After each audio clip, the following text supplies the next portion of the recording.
तो कहानी के शुरू में हमें बताया जाता है कि सूरज आहिस्ता आहिस्ता बढ़ता जा रहा है और आने वाले 100 सालों के बाद वो इतना ज्यादा बढ़ जाएगा कि पूरी दुनिया को अपने अंदर संभालेगा। अब इसी तबाही से बचने के लिए सभी मुल्कों ने मिलकर एक गवर्नमेंट तैयार की जिसका नाम यूएजी था। इस गवर्नमेंट ने बहुत सारे प्रोजेक्ट्स तैयार किए जो आने वाले वक्तों में इंसानों की बेहतरी के लिए काम आ सकते थे। इस प्रोग्राम में इंसानों के दिमाग को एआई कंप्यूटर की मदद से चिप में स्टोर किया जाता था। इससे होता ये था कि वो मरने के बाद भी अपनी फैमिली के साथ रह सकते थे, यानी कि उनके दिमाग को किसी भी चीज में ट्रांसफर किया जा सकता था। लेकिन इन प्रोजेक्ट में बहुत से पैसों की जरूरत थी, तो इसीलिए पैसे ज्यादा न होने की वजह से इस प्रोजेक्ट को बंद कर दिया गया। आगे इनका एक और प्रोजेक्ट था जो वंडरिंग अर्थ था। इसमें अर्थ जमीन पर बहुत से इंजन लगाए जाने थे ताकि ये जमीन को उसकी जगह से थोड़ा सा मूव कर सके, यानी कि उसकी जगह से हटाकर उसे दूसरे सोलर सिस्टम में भेजा जा सकता था ताकि ये सूरज से आने वाली तबाही से उसे बचा सके। मगर इन इंजन को लगाने से पहले इन इंजन का टेस्ट चांद पर भी होना था ताकि पता चल सके कि ये तजुर्बा इनका सही से काम कर सकता है या नहीं। अब इस काम के लिए अलग अलग मुल्कों से बहुत से एस्ट्रोनॉट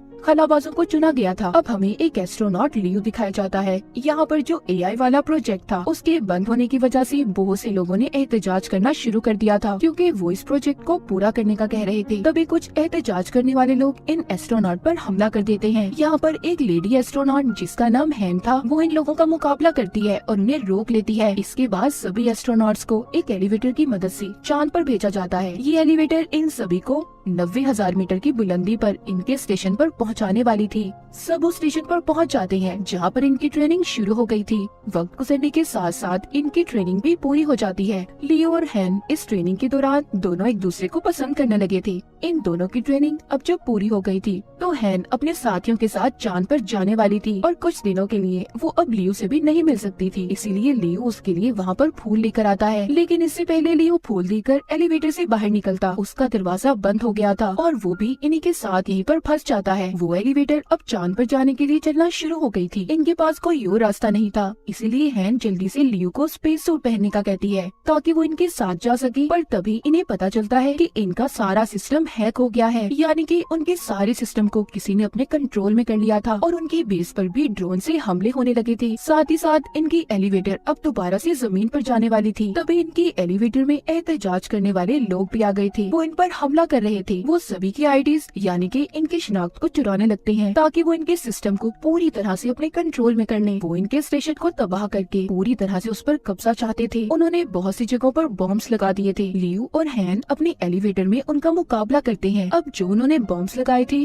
वो फटने लगते हैं। एक बॉम्ब जो उन्हें एहतजाज करने वाले लोगों ने इनके एलिवेटर में भी लगा दिया था, जिससे वहाँ पर अब बहुत बड़ा धमाका होता है। इनका एलिवेटर दोबारा से जमीन पर आ गया था। अचानक से जमीन पर गिरने की वजह से बहुत से लोग मारे जाते हैं और काफी सारे लोग जख्मी भी हो गए थे। अब इस तबाही के बाद बाकी के मुल्क जो यूएई से जुड़े हुए थे वो चाइना को वार्निंग देते हैं कि उन्हें अब जल्दी इंजन की टेस्टिंग चांद पर करनी होगी। इसके बाद हमें इनकी एक और टीम दिखाई जाती है जो पहले ही चांद पर बसी हुई थी। हम एक आदमी हैंगियो को देखते हैं जो अपने कैप्सूल से बाहर आते ही अपने कंप्यूटर के पास जाता है और अपने कंप्यूटर पर अपनी बेटी से बातें करने लगा था। तभी वहाँ जमीन से कुछ एस्ट्रोनॉट्स आते हैं जिनमें इनके लीडर भी थे, जो आकर अपनी टीम को बताते हैं कि हमें इंजन टेस्ट मिशन को कुछ महीनों में पूरा करना होगा। ये यहाँ पर इनकी मदद के लिए और भी बहुत से एडवांस सुपर कंप्यूटर लेकर आए थे जो इंजन को चलाने में इनकी मदद करने वाले थे। यहाँ पर हमें ये भी पता चलता है कि जो डिजिटल लाइफ प्रोजेक्ट था जिसमें इंसान के दिमाग को एआई की मदद से एक चिप में स्टोर किया जाता था, उसके हेड पहले हैंग्यू और इनके लीडर हुआ करते थे। मगर अब जब उस प्रोग्राम को बंद कर दिया गया तो इन्होंने यहाँ पर इस प्रोजेक्ट पर काम करना शुरू कर दिया। हैंग्यू यहाँ पर अपनी बेटी से बातें करने लगता है। यहीं पर हमें ये पता चलता है कि कुछ सालों पहले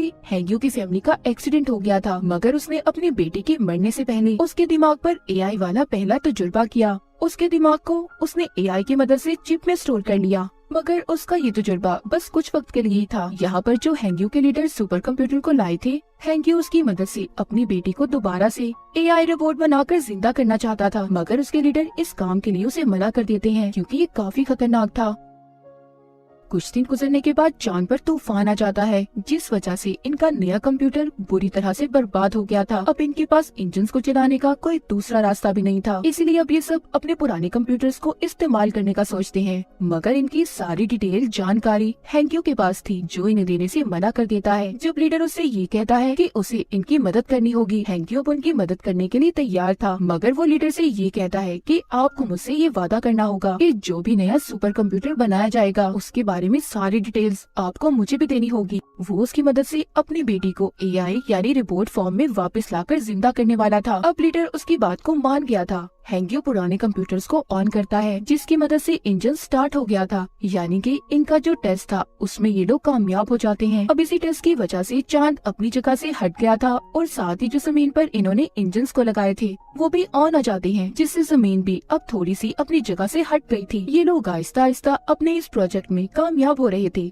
जो सूरज की वजह से तबाही होने वाली थी, इनका वो डर भी अब खत्म हो रहा था। सब कुछ ठीक होने के बाद जैसे जैसे वक्त गुजरता है, UAG ने और भी बहुत से प्रोजेक्ट को स्टार्ट किया था, जिसमें इनका एक और प्रोजेक्ट जो अंडर सिटी था, जहाँ पर इन्होंने जमीन के नीचे कुछ शहरों को बनाया था कि अगर जमीन पर कोई तबाही हुई तो बहुत से लोग वहाँ पर जाकर रह सकते हैं, मगर वहाँ का टिकट हर किसी के पास नहीं था। इसके बाद हमें कहानी में हैन और लियो दोबारा दिखाए जाते हैं, जिनकी अब शादी हो गई थी, उनका एक बेटा भी था। पर जब ये लोग मिशन पर गए थे तो उस वजह से हैन को कैंसर हो गया था, इसीलिए उसकी हालत बहुत खराब होती है और वो बहुत जल्दी मरने वाली थी। अब नए सुपर कंप्यूटर्स भी बना दिए गए थे, उनके अंदर बहुत सी एडवांस टेक्नोलॉजी को भी डाला गया था। उन्हीं में से अब एक कंप्यूटर जिसके सामने लियो बैठा था, वो कंप्यूटर उसका इंटरव्यू ले रहा था। यहीं पर हैंग्यू भी उन्हें देख रहा होता है। जब रात होती है तो रात को हैंग्यू अपन कंप्यूटर्स के पास जाता है। जैसा कि हम जानते हैं, वो इन कंप्यूटर की मदद से अपनी बेटी के रोबोट बनाना चाहता था, पर यहाँ तभी इनके हेड आ जाते हैं जो हैंग्यू को ये सब करने से रोक रहे थे। मगर इससे पहले हैंग्यू ने बहुत सारे कंप्यूटर के सिस्टम्स को खराब कर दिया था, जिसका नुकसान चांद पर जो इन्होंने इंजन्स लगाए थे उन्हें होता है। वो अब कंप्यूटर की इस गलत सिस्टम पावर से फट गए थे, जिस वजह से चांद अपनी जगह से हट गया था और 7 दिन के अंदर अंदर वो जमीन से टकराने वाला था। इसीलिए चाइना अपने अंडरग्राउंड शहरों को भी खोल देती है ताकि लोगों की जान बच पाए। उधर है लियो से कहती है कि मैं कुछ दिन में ही मरने वाली हूँ, तो इसीलिए तो मेरा अंडरग्राउंड सिटी कार्ड तुम अपने डैड को दे देना, ताकि अगर तुम स्पेस हला में जाओ तो पीछे तुम्हारी डैड हमारे बेटे के साथ सही सलामत रह सके। कुछ दिन के बाद हैन की भी मौत हो जाती है और लियो के डैड उसके बेटे को लेकर अंडरग्राउंड शहर में चले गए थे। चाइना भी पूरे शहर में ये खबर फैला देता है कि चांद बहुत जल्दी जमीन से टकराने वाला है, मगर साथ ही साथ वो ये भी कहते हैं कि इसका हल भी इन्हीं के पास है। वो स्पेस में जाकर चांद पर बहुत से धमाके करेंगे, जिससे चांद जमीन से थोड़ा दूर हो जाएगा और फिर जमीन पर इंजन्स को लगाकर उसे चांद से दूर ले जाएंगे। और इस काम में इन्हें गवर्नमेंट की भी मंजूरी दे दी गई थी। लियो भी अब इस मिशन में स्पेस पर चला गया था। वो जाकर स्टेशन पर अपने हेड से मिलता है जो इसे ट्रेनिंग देने वाले थे। जब लियो की ट्रेनिंग पूरी हो जाती है, ये अब अपनी टीम के साथ स्पेस क्राफ्ट में बैठकर चांद की तरफ निकल गया था। इनका काम था कि चांद पर जाकर जगह जगह बॉम्ब्स को गिराना। अब जब ये लोग बॉम्ब्स को गिराकर वापस से लौट रहे थे, तभी एक दूसरा स्पेसक्राफ्ट अनबैलेंस होकर इनके स्पेसक्राफ्ट से टकराकर तबाह हो जाता है, जिस वजह से इनका स्पेसक्राफ्ट भी खराब हो गया था। ये लोग जल्दी से अपने कैप्सूल की तरफ जाते हैं, मगर ये 4 थे और कैप्सूल में सिर्फ 3 सीट्स थी। इसीलिए लियो अपने साथियों की जान बचाकर उन्हें भेज देता है और खुद यहीं पर रहने का फैसला करता है। जमीन पर हैंग्यू और लीडर भी आ गए थे, जहाँ पर आकर इन्हें ये पता चलता है कि हर चीज को ठीक करने के लिए उन्हें इंटरनेट सिस्टम को ऑन करना होगा, जो कि अब खराब हो चुका था। अब ये सारी टीम समंदर के अंदर जाने का फैसला करती है, जहाँ पर इनका एक और स्टेशन था। लीडर और हैंग्यू को भी समंदर के अंदर जाकर सुपर कंप्यूटर की मदद से इंटरनेट को ठीक करना था। इनके साथ 2 रोबोट्स भी थे जो पावर स्टेशन तक आने के लिए इनकी मदद करते हैं, मगर ओवर पावर होने की वजह से इनका एक रोबोट खराब हो गया था। इसीलिए अब इन्हें सुपर कंप्यूटर की मदद से ही इंटरनेट के सिस्टम को ठीक करना था। उधर बॉम्ब के फटने की वजह से चांद का मलबा भी अब जमीन पर आकर गिरने लगा था, जिसका कुछ हिस्सा समंदर में भी हैंग्यू और लीडर के पास जाकर गिरता है, जिस वजह से अब इनके स्टेशन में भी समंदर का पानी आने लगा था। लीडर पानी में डूबकर मरने वाले थे। हैंग्यू उन्हें बचाने की कोशिश करता है, मगर नहीं बचा पाता। लीडर मरने से पहले हैंग्यू को सुपर कंप्यूटर का खुफिया कोड बता देते हैं, जिससे इंटरनेट को बहाल करके दुनिया को बचाया जा सकता था, जो बताने के बाद लीडर की मौत हो गई थी। उधर दूसरी तरफ गवर्नमेंट भी अपनी कोशिशों में लगी हुई थी। वो इस मुसीबत से बचने के लिए 300 लोगों की टीम स्पेस में भेजने का फैसला करते हैं, जो जाकर चांद पर बॉम्ब गिराने वाले थे। अब ये टीम जाकर स्पेस में लियो से मिलती है, जो अभी भी स्पेस में ही था। ये लोग इसे कैप्सूल में बिठाकर वापस से अर्थ पर भेजना चाहते थे, मगर लियो जाने से इनकार कर देता है। उधर हैंग्यू अभी भी इंटरनेट सिस्टम को ठीक नहीं कर पा रहा था। वो जानता था कि अगर उसने जल्दी इंटरनेट सिस्टम को ठीक न किया तो चांद जमीन से टकरा जाएगा, जिस वजह से ना ही इंजन ऑन होंगे और ना ही जमीन अपनी जगह बदल पाएगी, यानी कि सब कुछ खत्म होने वाला था। इस मिशन के पूरा होने के लिए सब लोग दुआएं मांग रहे थे। अब जो 300 लोगों की टीम चांद पर गई थी, वो वहाँ पर बड़े बड़े बॉम्ब से धमाके करते हैं,